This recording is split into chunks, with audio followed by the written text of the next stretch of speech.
Hey guys, welcome back to Tower of God New World. In today's video, we're over on my mate Nico's account. If you see him in Discord, say hi. He's a great bloke, played tons of games with him, and he's allowed me onto his account to check out some of the new stuff in the game. Now, he's up to chapter 15-24, and the one I want to look at in this video is going to be the new boss battle and the new upgrade facility that we have. So the upgrade facility is the research lab, and the boss battle is over here in the mock battle facility, and it's the underground laboratory. Now, if you've played AFK Arena, you'll probably be pretty comfortable with this. It's basically Twisted Realm and the Elder Tree. If you haven't, let's get into it and let's take a look. So this is going to be a boss battle that changes boss every 2 days, and you don't get rewards from attacking the boss. You get rewards from your ranking on the ladder when the season or the 2 days finishes, and that's going to get sent to your mail. So when we take a look at it, essentially we've got 2 bosses currently that rotate every 2 days. They're all going to be, from the description, it basically tells you that they're all going to be from the data series bosses. So you got Data Mashni, and then you've got Data Zahad, and then obviously they'll introduce more along the way. Now keep in mind, obviously, like boss fights, they don't just have their standard abilities from in the game. Read them. They're inspired from their abilities when you get them in the game, but you know, they're boss fights, they're going to be different. And so the way this works is you've got 5 attempts per season. Now, something I would love to see is a way you could use gems to refresh these attempts. In AFK Arena, you spend like 50 gems and you get another 5 attempts. Or if they could give us a training mode where it doesn't use your attempts, so you can try and find your best team and then go for it. Honestly, I'd prefer the one where you can just spend gems to keep trying, because then, you know, you can play for RNG and stuff like that. But it is what it is. So that's essentially what you do. You got 5 attempts across 2 days to do as much damage as possible as you can to these bosses, and then you will get rewards sent to your mail at the end of that season. Now, the rewards that you get are going to include gems, obviously handy.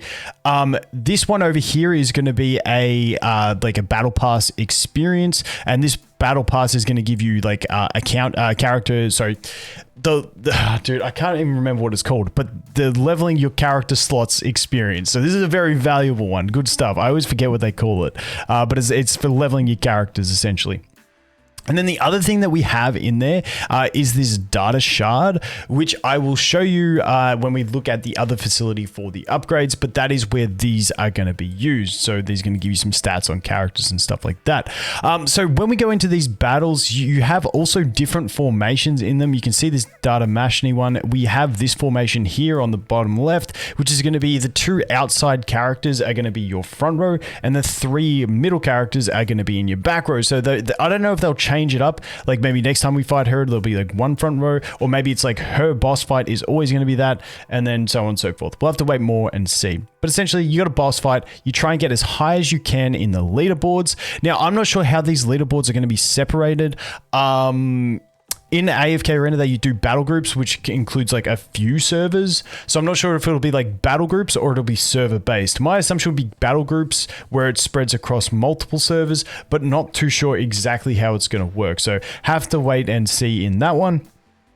But the other cool thing in rankings is if you want, you can click on these little replay buttons and you can see what other players are actually using to reach their high damage. So what I like to do is eventually a firm meta will probably be placed, and then you'll just basically try and follow the meta, is what normally happens in these types of things when you can see everyone's replays. But you can see everyone here is using something pretty vastly different. I mean, this dude's only using 1 SSR plus, which isn't too bad, but dude, what happened? Wait, I gotta watch his replay because I must have insta-died with the hats, and then Wang's done all the damage. Not bad to get around the top if you did 0 damage with your hats. Let's jump in, and that's the other cool thing. You not only get to see what they used, but you can also jump in and you can watch their replays to see how they did it. So if there's like a cheesy strategy that someone's using, you can jump in there and copy their cheese, essentially, is, you know, pretty handy in general.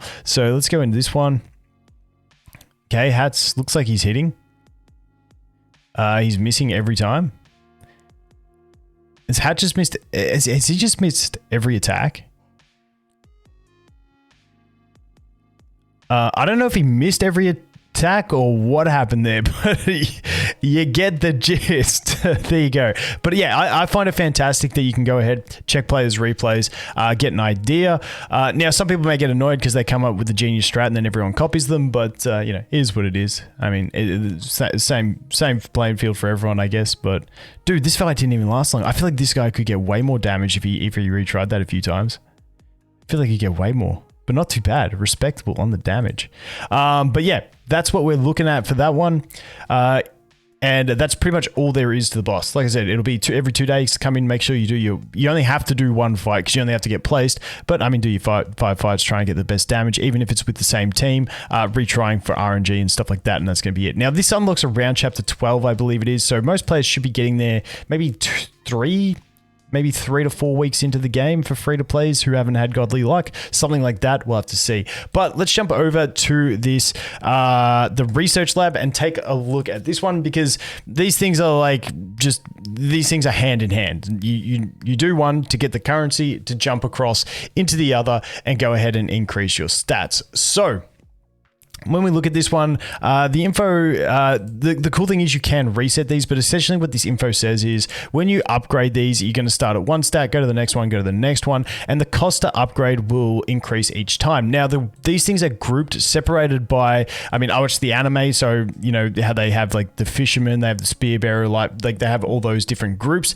That's how they've separated these groups. And when you go ahead and invest into one of these, all the characters that fall into that category will get those stat buffs, which is quite nice. But the idea here is going to be focusing on characters that you think need the stats the most, the ones that you use the most. Hopefully you get one where like 2 of your main units, like maybe your main carry and your other sub carry or whatever, are both in the same tree, and then you can go for that. Maybe I'll make a video talking more about this in depth, but really it's pretty basic. Just look at the characters you use and invest into those trees, and you should be pretty safe. But yeah, all the trees, and then we got Evan down here just looking all lonely down here on his own, unfortunately.